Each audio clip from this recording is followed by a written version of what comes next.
6 Sports presents the Dean Trailways 5th Quarter 30th Anniversary.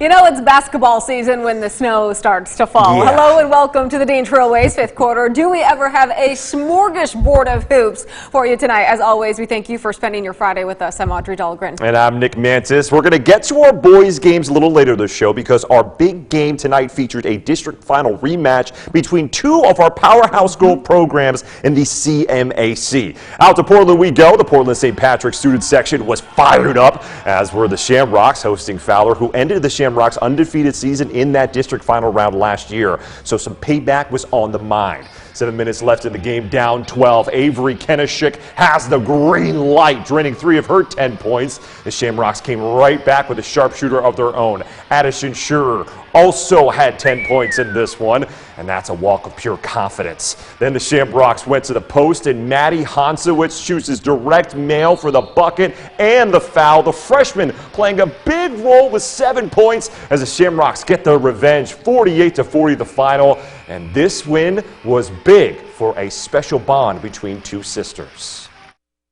So my sister graduated last year, and she's now at Saginaw, and I just really wanted to win for her because she was really devastated with the loss, and so that was my attitude coming in. She actually played tonight at Sag, so yeah, she wasn't able to be here, but Are you going to text her? Oh yeah, I'm going to call her. Well, 60 minutes west of St. Pat's, the gym was filled at Ionia with people who wanted to see the showdown between the hometown Bulldogs and the Lansing Catholic girls. Yeah, Lansing Catholic's boys team was supposed to play Ionia as well, but due to sickness within the program, they rescheduled the game for January 11th. To bring you up to speed, though, on how the ladies fared, we bring in our Ian Kress and Haley Schoengart. Happy Friday, you two. Hey guys, happy Friday. A week ago tonight, the Lansing Catholic girls suffered a 1-point loss at the hands of Holt and then lost by 4 to Saginaw Heritage the following day. But there's no reason to worry about these Cougars. Absolutely not. Lansing Catholic beat East Lansing on Tuesday by 35 points. And we're at it again tonight. Yes, they were. Casey Reed always has her experienced squad with 10 juniors ready to go in the second half. Leah Richards connects on the jumper. Her foot was on the line, so it only counted for 2 of her team high 13 points. Then the Cougars' next possession, Gabby Hollowell was thinking 3, so made sure to keep her feet behind the line. Hollowell had 12 points and helped grow the Lansing Catholic lead. Ionia would cut into the deficit a bit. Riley Brown shows off the mid-range jumper. Lansing Catholic has too much firepower. Leah Reed decides it's time to knock down the triple before the third quarter buzzer. Lansing Catholic allowed 8 points the entire second half and takes down Ionia 57-19. So the 2 losses over the last 7 days have certainly benefited this group, right? Our coach was explaining to us about how, if we weren't to lose, then we wouldn't focus as much on our offense and our defense and on the little mistakes that make us better in the long run. As painful as they were, it was definitely good for us. And we were missing a couple kids last week, so it was good to have everybody back today. Well, staying in the white candy cane pants means the 2021 Division II state champs are balling. Portland hosting the league foe Eaton Rapids, looking for its first win of the season. And you know, a Thalen was involved in this one. Malia Thalen gets her own rebound and puts it back up for 2 of her team high 16 points. The Greyhounds point guard, Sophia Kingsley, was matching her energy, going right at her for the tough basket off the glass. But the ball movement was excellent from the Raiders tonight. Ella Gruber in the corner, knocked down as the Raiders would go on to win it 35-22. Over in the CAAC Blue, the Waverly girls welcome Holt to town. It was the league opener for both squads, and the Rams asserted themselves early and often. Very first possession of the game, Rima Dozier takes it to the rack with authority for the lay-in. The Warriors were gritty out there. Anaya Mendenhall's like, listen, ladies, this ball's mine. And in transition, she connects with Ariana James for the easy 2, but shortly after, Holt would ball out. Janae Tyler doing what she does best, drops the bucket, draws the foul. It was a part of a 13-0 run for the Rams. Holt takes down Waverly 59-23. Tyler paved the way with 25 points. Now let's head to DeWitt. Coach Bill McCullen and his squad looking to start this season 3-0 as they took on Mount Pleasant. Second half, and the Panthers in control. Ball makes its way to Tara Kearns. She drives the lane, switches hands, and gets the layup to fall. DeWitt goes up by 24. The Panthers continue to roll. Some great ball movement here. Lainey Hanlon finds Carly Dennis down low, who converts the bucket, and then Gabby Bry is left all alone at the top of the key. She lets it fly from downtown, and she hits. DeWitt was all over Mount Pleasant tonight, 46-20, the final. Well, speaking of having your way with things, the Mason boys were on the road at Hazlitt tonight, and the Bulldogs could have a mean bite this year. Yeah, Russ, we're going to take you back to CMAC country. Puama, Westphalia honored some Pirates from the past, so make sure you stay with us.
This week marked the beginning of the high school boys season, and over at Hazlitt, the Vikings had to jump right into the fire. Yeah, in their third game of the year, they played host to CAAC Red rival Mason, and by the end of the game, the Bulldogs student section was chanting, "Just like football." Okay, this young man had that Friday feeling flowing through his veins, and let me tell you, buddy, we are here for those vibes all day long. Mason dropped its season opener to Jackson Northwest, so the Bulldogs came out with a ferocious bite, up by 21 points at the start of the fourth quarter, and they just kept scoring at will. 6'8" Austin Stone gets the bucket to go, and he didn't stop there. They just kept feeding the big fella in the fourth. Mason rolls past Hazlitt 63-36. As we showed you earlier, the DeWitt girls took down Mount Pleasant, but could the boys do the same? First quarter, check out this move from Easton Day. How about a step back fadeaway? Gets it to go as the Oilers were leading early. DeWitt responded with Bryce Kearns, the mid-range jumper. Grab a deposit slip because the bank is open. He was feeling it early.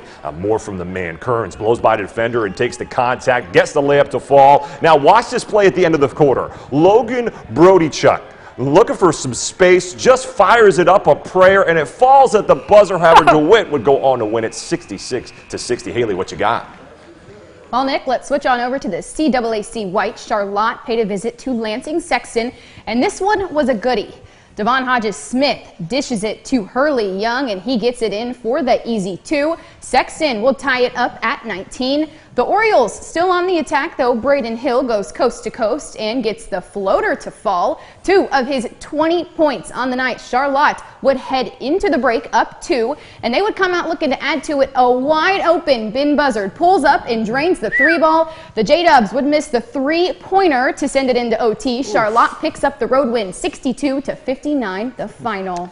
Well, shifting back over to the CMAC now, but on the boys' side of things, Pewamo Westphalia welcomed Grand Rapids West Catholic to Pirates Country for its season opener, and PW also welcomed back a very special group. Oh yeah, the 1992 state semifinal and 1993 state final team, along with legendary coach Ron Kramer, were honored at halftime. Kramer received a standing ovation when announced and said multiple times throughout the night how much he loved not only Pewamo Westphalia, but his teams and all that they were able to accomplish. Now let's hit the highlights. PW welcomed in some out-of-town guests for their season opener, taking on Grand Rapids West Catholic. Now it might have been snowing outside, but it sure as heck was raining threes inside. The freshman Grady Eklund drains the 3. PW went into the break up by 12, but the Falcons weren't soaring on home that easy. Josh P. snags a steal and banks it in off of the glass, but Pirate Pete and his crew never looked back. Jamison Eklund lets the defender fly by him, and he gets the bucket. The senior had 18 points tonight to help PW cruise to an easy victory, 47-33, the final. Now, Jamison's dad was a member of that 92 team, so I had to ask him, Jamison, were you trying to one-up your dad with your performance tonight? I'm not going to lie, yeah. I'm trying to outdo him this season because he always rubs it in my face that he's made it farther. Time to prove him wrong. That sure helps. Elsewhere in the CMAC, Fowler welcomed Dansville. Without question, the best hair in the area, ladies and gentlemen. Let me introduce you to Camden Graff. Fowler would jump out to the early lead, though, off of a miss in the corner. Sophomore Alex Hoffman collects the rebound, the bucket, and the foul. Now, and ones were a common theme in this one, as Drew France, he's going to show off the handles for Dansville, takes it to the hoop with ease. Dansville had this one tied up just before halftime, but Fowler must be working on these rebounds off of missed corner threes. Aaron Simon grabs the board, puts it back up, and Fowler would go on to win this one at home over Dansville, 49-37. Down in Jackson, Penfield was looking to conquer the court on the recent Division VII football state champions, Jackson Lumen Christi, but the Titans quarterback in the fall was having none of that. Joe Lathers picks off the pass, and the dual sport athlete throws down the one-handed jam. The Titans weren't done, or were just throwing them down in the paint too. Luke Tropia pulls up from deep, way downtown. The 3 is good, and that, of course, got the student section hyped. Then they go back down low. How about Aiden Pastorizzi saving a wild pass? Then he would fight off 2 defenders for the tough 2, and Jackson Lumen Christi would go on to take this one 54-20, the final. Well, down the block, Jackson Northwest was hooping it up in Parma Western's house. The third quarter was loaded with excitement. Dustin Ruiz all alone on an island. He swishes the 3 ball and gets the student section hyped up for the second half. Northwest answered back with a tray of its own. Duncan Moffitt does the honors to give the Vikings a 1-point lead. Then Colton Gowdy shows his effort is everything. Missed the shot, no problem. Just steal it right back and make the easy layup. And from there, the Vikings were cooking with gas. Moffitt for his specialty long-range 3. Jackson Northwest gets the dub, 64-41, the final.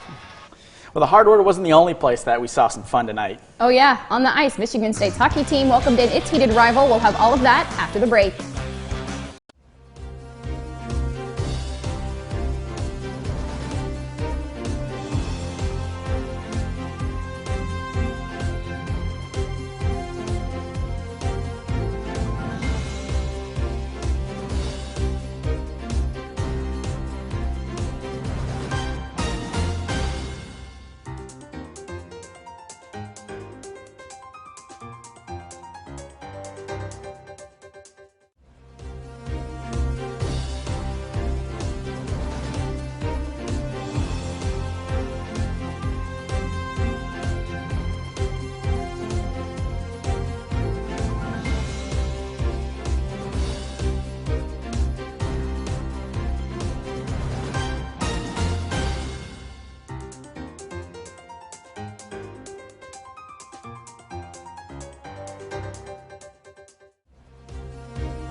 Michigan State's hockey team welcomed in its biggest rival, Michigan, tonight, and all I'm going to say is the boys were buzzing. And Munn was buzzing too, because this is the first time since 2012 that both the Spartans and the Wolverines dropped the puck as ranked foes. Yeah, Adam Nightingale's not the only new man behind the bench this season. Brandon Naurato is currently the Wolverines' interim coach, with Mel Pearson no longer at the helm.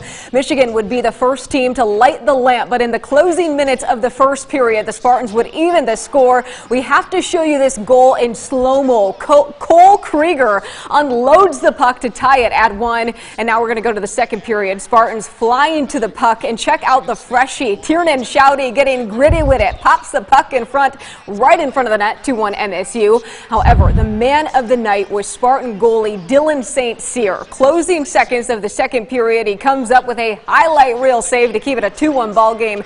Michigan State snaps its 6-game losing streak in the series, 2-1 the final. And all right, another man of the hour is Mr. Nick Mantis. He is leaving us after 3 years at WLNS TV, an incredible run in those 3 years. And Nick, we decided to look back on it. Oh no. For Brandon and Isaiah, their brotherhood on the field started right here in DeWitt as Panthers. And we'll finish here at Michigan State. We're doing okay. We're doing all right. At this point, if you're wet, you're wet. This spooky Halloween weekend, both head coaches had their legacies on the line. Yeah, Audrey, I'm out here with the head coach of the Michigan football team, Coach Jim Harbaugh. It's going to be a great show. I'm so excited to host my first Sports Overtime. It is absolutely bumping. The tunes are banging. We're having a great time in here for this live shot. Hey Nick, it has been a pleasure working with you over the last 2 years. The passion that you bring every day is truly unmatched, and I know you're going to do awesome things at your next job. And just remember one thing for me, wherever you end up, always double check if there's a car behind you when you're backing out of a parking spot. Take care, man. He's the best of the best. He's the person everybody wants to have on their team.